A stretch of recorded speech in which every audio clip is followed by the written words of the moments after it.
thinking about holidaying in Japan but want to escape the hordes of tourists that flock here constantly, I want to introduce you to the beautiful subtropical island of Kyushu, Japan's southernmost main region.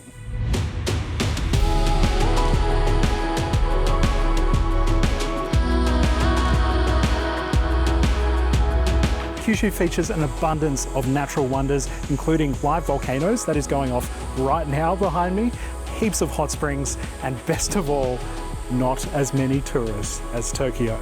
In this video, I'll show you just a fraction of what you can expect to see when driving across this beautiful region of Japan.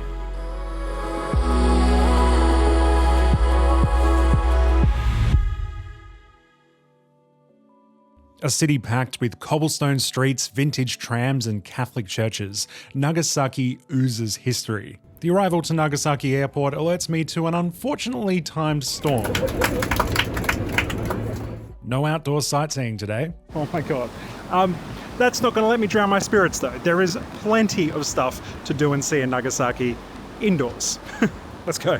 First up, a quick visit to the Nagasaki Atomic Bomb Museum. Here you can explore the moments leading up to and the fallout of the nuclear attack Nagasaki suffered at the end of World War II. It's a short museum, taking just over 2 hours to explore fully, but it's well worth a visit for a contemplative and sometimes haunting experience. The nearby Peace Park is also well worth a visit. The bronze peace statue at the far end of the park is a spectacular sight. Man, I cannot catch a break today. It is early July, so the middle of wet season here in Nagasaki, and boy do I know it. Anytime I go to set up a shot, I feel like it just starts bucketing down and I have to quickly rush inside. So I think I'll call it quits on capturing tourist destinations for now, but the day is not over. There is one more thing I want to do, and that is try out some signature Nagasaki dishes, of which there are many. For the first course, I'm trying out champon. It's similar to ramen, but instead of cooking the ingredients separately, a combination of veggies and seafood are stir-fried, then simmered with noodles in a pork bone broth. Incredibly hearty, incredibly rich broth. I am quite full, but I am ready for round two. That was an incredible meal. It tasted homemade. Like I was just in a family's house, I'm pretty sure. So next up is kakuni manju, which, you know, it's basically a pork bun. I just got this off the side of the street, right next to the hotel, actually. They invited me in and I was like, hey, you've got the exact food I want. Look, it's basically soft bread and pork belly. I love both. I think this is going to be exactly how it looks. Yeah, I love it. Oh, my taste buds are tingling. So Nagasaki was a bit of a washout, but I still had an amazing time there. I loved the city, the food was amazing, and hey, there's plenty more of Japan to see. Our next stop, Kyushu's biggest city, Fukuoka. Wait, what is that? Welcome to Huis Bosch, otherwise known as Amsterdam City, a celebration and monument to Japan's relationship with the Dutch. I didn't know I was getting two countries for the price of one here. Just under 2 hours by car or train from Nagasaki, Amsterdam City is home to bright European architecture. It is technically a theme park, so you'll also find plenty of cafes, 5 themed hotels, rides, a water park, and the world's tallest merry-go-round.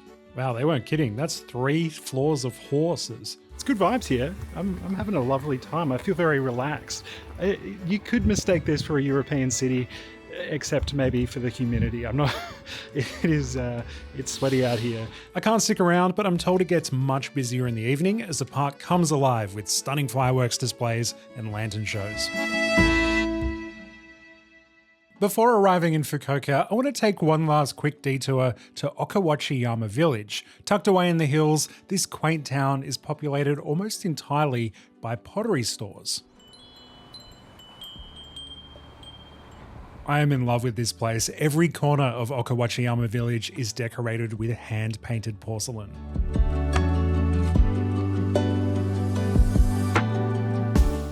Like back there on the river, it was just a bunch of pottery on the walls. We've got an entire plate here. Tell you what, the Japanese know how to stay on theme, that's for sure.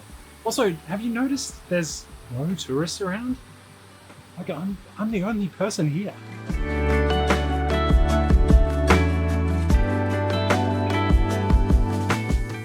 onward to Fukuoka, the birthplace of tonkatsu ramen.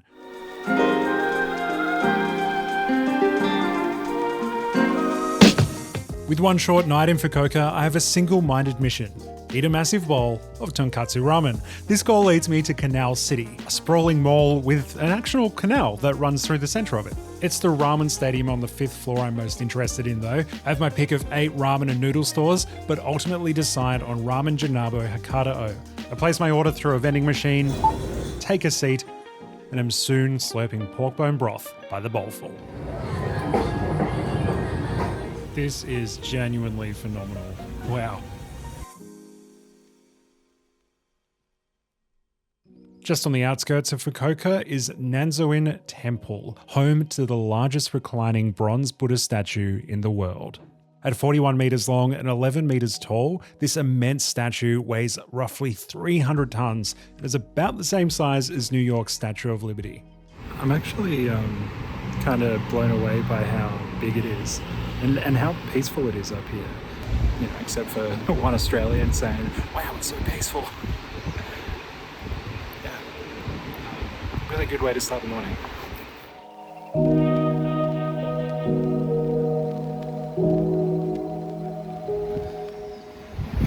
This is awesome. A quick drive south leads me to Dazaifu Tenmangu, a popular Shinto shrine dedicated to the god of learning.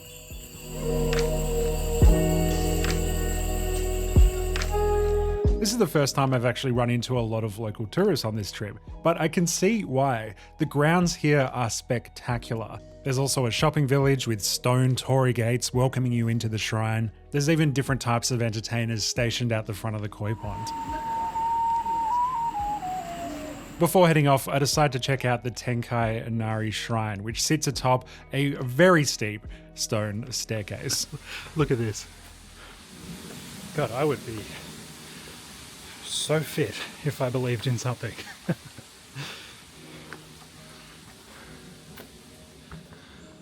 Oh, I see the light.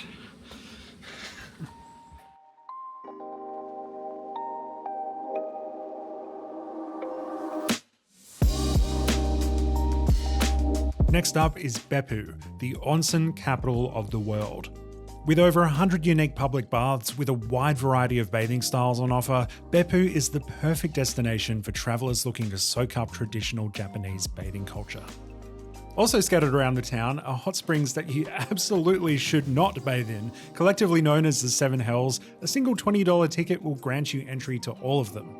The bubbling pools dazzle with bright neon colours and enormous white plumes of hot air. Many of these hot springs also have side attractions such as foot baths and even boiling hot spring water that you can dare to drink.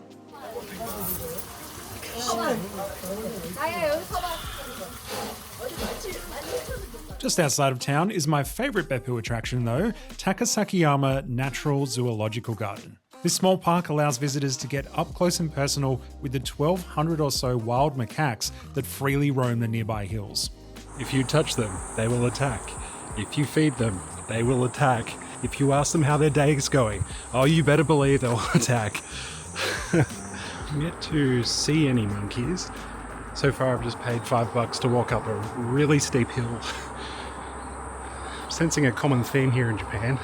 When I arrive at the top of the hill, all of the monkeys are ignoring the visitors and peacefully going about their business, tending to their young, playing in the trees, monkey stuff.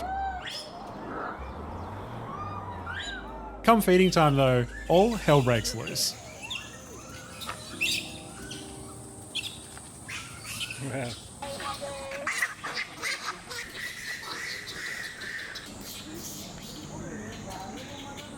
Considering it's only $5 to come here, $6 if you want to catch the monorail up the hill, I think that's a pretty good deal. Money well spent. I've had a lovely morning.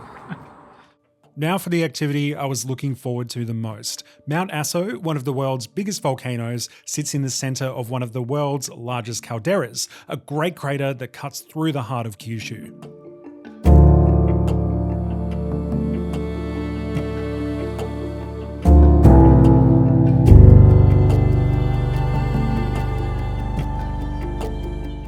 So we're heading up Mt Aso now to see what we can see. Don't have high hopes. It's just Fog City at the moment. Yeah. All I need is the clouds to pass just a little, and you'll see. I had to do something interesting after coming all the way up this mountain, so I've bought a stick of horse meat for $5. It smells like a kebab. I don't love it. After 3 hours of waiting, the fog finally thins, just for a minute, revealing the picturesque grasslands and Mt Aso crater in the distance. That's not fog. That's a volcano, baby. Finally!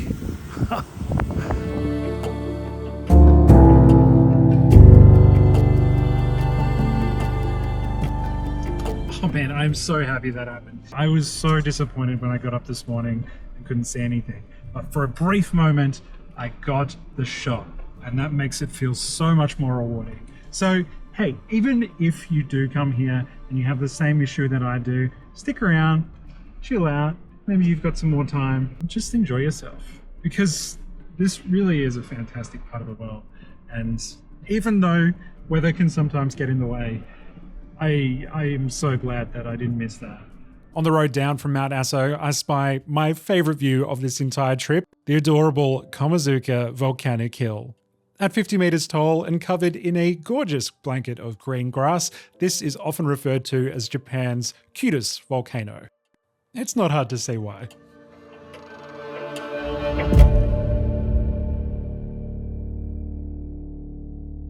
A short drive west takes me to Kumamoto and the grand Kumamoto Castle. Standing on a hilltop in the heart of Kumamoto City, most of this castle is a concrete reconstruction built in 1960, but some of the original wooden constructions from its 500+ year history remain. A museum meanders upwards through the keep. Inside you'll find scale models, samurai paraphernalia, and plenty of history lessons on the castle's construction and role in local lore. Climb to the top for beautiful 360 views of Kumamoto City. It was really cool up in there. When I got to Kumamoto, I was kind of like, it's a bit of a grungy city, very business focused. But when you get up high and look out over the city, it's quite a beautiful place. Yeah, I definitely think it's worth checking this out if you're in Kyushu. The final leg of this epic journey across Kyushu concludes with a drive south from Kumamoto to Kagoshima, where I'll be taking a flight back to Tokyo. This is the thing I love about this place. You could be driving down the road, minding your own business, be like, oh yeah, I want to stop for the toilet, and then just end up at the most majestic place possible. Japan, what? Who made you? What is this?